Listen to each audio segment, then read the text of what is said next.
বাংলাদেশ ও পূর্ব তিমুরের মধ্যকার সম্পর্ক ক্রমশ গভীর এবং প্রসারিত করার কথা জানিয়ে প্রধান উপদেষ্টা অধ্যাপক ডক্টর মোহাম্মদ ইউনূস বলেছেন, আমাদের সম্পর্ক ক্রমশ শক্তিশালী হচ্ছে। আমরা কিছু চুক্তি স্বাক্ষর করেছি, তবে চুক্তির বাইরে আমরা নিশ্চিত করছি যে আমাদের বাণিজ্য ও বিনিয়োগ সম্পর্ক অব্যাহত থাকবে এবং প্রসারিত হবে।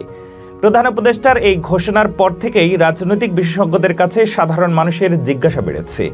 প্রশ্ন উঠেছে, হঠাৎ করে পূর্ব তিমুরের সাথে বন্ধুত্ব কেন বাড়াচ্ছেন ডক্টর ইউনূস?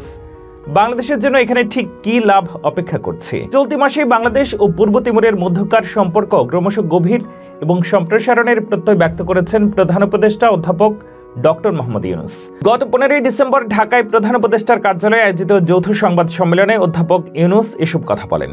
এদিন ঢাকায় প্রধান উপদেষ্টার কার্যালয়ে আয়োজিত যৌথ সংবাদ সম্মেলনে অধ্যাপক ইউনূস বলেন, আমাদের সম্পর্ক ক্রমশ শক্তিশালী হচ্ছে। আমরা কিছু চুক্তি স্বাক্ষর করেছি, তবে চুক্তির বাইরে আমরা নিশ্চিত করছি যে আমাদের বাণিজ্য ও বিনিয়োগ সম্পর্ক অব্যাহত থাকবে এবং প্রসারিত হবে। তিনি বলেন, পূর্ব তিমুরের প্রেসিডেন্ট এরই মধ্যে সব বাংলাদেশি বিনিয়োগকারীকে তার দেশে বিনিয়োগ করার আমন্ত্রণ জানিয়েছেন এবং দুই দেশের মধ্যে তৈরি হওয়া সম্পর্ককে আরও বৃদ্ধির জন্য উৎসাহিত করেছেন। ঠিক কেন তিমুরের সাথে এই বন্ধুত্বের হাত বাড়িয়ে দেওয়া? এই প্রশ্নের উত্তরে অধ্যাপক ইউনূস স্মরণ করেন যে যখন তিনি প্রথমবার পূর্ব তিমুরে সফর করেছিলেন তখন তিনি দেখেছিলেন যে বাংলাদেশের অনেক নিত্য প্রয়োজনীয় পণ্য সেই দেশের গ্রামের দোকানেও বিক্রি হচ্ছে। তিনি তিমুর লেস থেকে আহ্বান জানান বাংলাদেশি পণ্য নিজ দেশে উৎপাদন করতে, কারণ এর চারপাশে বড় বাজার রয়েছে। এমনকি এখনও অনেক বাংলাদেশি তিমুর লেস্তেতে কাজ করছে উল্লেখ করে তিনি বলেন, বাংলাদেশ তিমুরের ইতিহাস একটি গুরুত্বপূর্ণ অংশ। আমরা এই সম্পর্ক অব্যাহত রাখব। তিনি বলেন, তিমুর লেস্তে শিগগিরই আসিয়ান ফোরামের সদস্য হবে এবং তিমুর লেস্তের প্রেসিডেন্ট বাংলাদেশকে আশ্বস্ত করেছেন যে আসিয়ান সদস্য হিসেবে তার দেশ রোহিঙ্গা সমস্যার সমাধানে আসিয়ানের সমর্থন নিশ্চিত করতে সর্বোচ্চ চেষ্টা করবে। প্রধান উপদেষ্টা জানান, তারা উভয় নেতা আলোচনা করেছেন কিভাবে রোহিঙ্গাদের মিয়ানমারে প্রত্যাবাসন সম্ভব এবং এ বিষয়ে তিমুর লেস্তের আন্তর্জাতিক ফোরামে সমর্থন চেয়েছেন।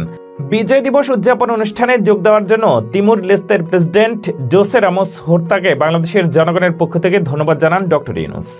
এ সময় জুলাই আগস্ট বিপ্লবের স্বৈরাচার সরকার পতনের পর অন্তর্বর্তীকালীন সরকার গঠনের কথাও তুলে ধরেন তিনি। বৈশ্বিক শান্তিতে তিমুর লেস্তের প্রেসিডেন্টের অবদানের কথা উল্লেখ করে অধ্যাপক ইউনূস বলেন, 1996 সালে নোবেল শান্তি পুরস্কার বিজয়ী রামোস হোর্তা একজন স্বাধীনতা সংগ্রামী ও মহান লেখক। তিনি শুধু পূর্ব তিমুরের জনগণের জন্য নয়, বরং সারা বিশ্বের মানুষের জন্য কাজ করেন। রামোস হোর্তার বন্ধু হওয়ায় সন্তুষ্টি প্রকাশ করে প্রধান উপদেষ্টা বলেন, আমি বিস্মিত হয়েছিলাম যখন রামোস হোর্তা নোবেল পুরস্কারের সব অর্থ ক্ষুদ্র ঋণের জন্য দান করেছিলেন। অধ্যাপক ইউনূস জানান, রামোস হোর্তা তাকে ক্ষুদ্র ঋণ প্রচারের জন্য পূর্ব তিমুরে আমন্ত্রণ জানিয়েছেন। তিমুর লেস্তের প্রেসিডেন্ট ক্ষুদ্র ঋণের একজন ভালো বন্ধু বলে মন্তব্য করেন তিনি। অধ্যাপক ইউনূস বলেন, আগের সরকারের রোশানল থেকে আমাকে রক্ষা করার জন্য 100 জনের বেশি আন্তর্জাতিক বিশিষ্ট ব্যক্তি বারবার বিবৃতি দিয়েছেন। রামোস হোর্তা সেই বিবৃতিতে প্রথম বা দ্বিতীয় স্বাক্ষরকারী। তিনি আরও উল্লেখ করেন, পূর্ব তিমুরের জন্ম বাংলাদেশের সঙ্গে সম্পর্কিত। এই দেশটি জাতিসংঘের তত্ত্বাবধানে সৃষ্টি হয়েছিল। এরপরেই তৎকালীন জাতিসংঘ মিশনের বিশেষ প্রতিনিধি আমিরা হকের ভূমিকা স্মরণ করে প্রধান উপদেষ্টা বলেন, বাংলাদেশি শান্তিরক্ষী পুলিশ বাহিনী পূর্ব তিমুরে আইনশৃঙ্খলা বজায় রাখতে গুরুত্বপূর্ণ ভূমিকা পালন করেছিল। তিনি জানান, 2004 সালে আমিরা হকের আমন্ত্রণে পূর্ব তিমুর সফরের সময় তিনি দেখেছিলেন কিভাবে বাংলাদেশিদের প্রতি সম্মান দেখানো হয়। তিনি বলেন, সেই সময়ে বাংলাদেশিরা এই দেশটি কার্যত চালাচ্ছিল।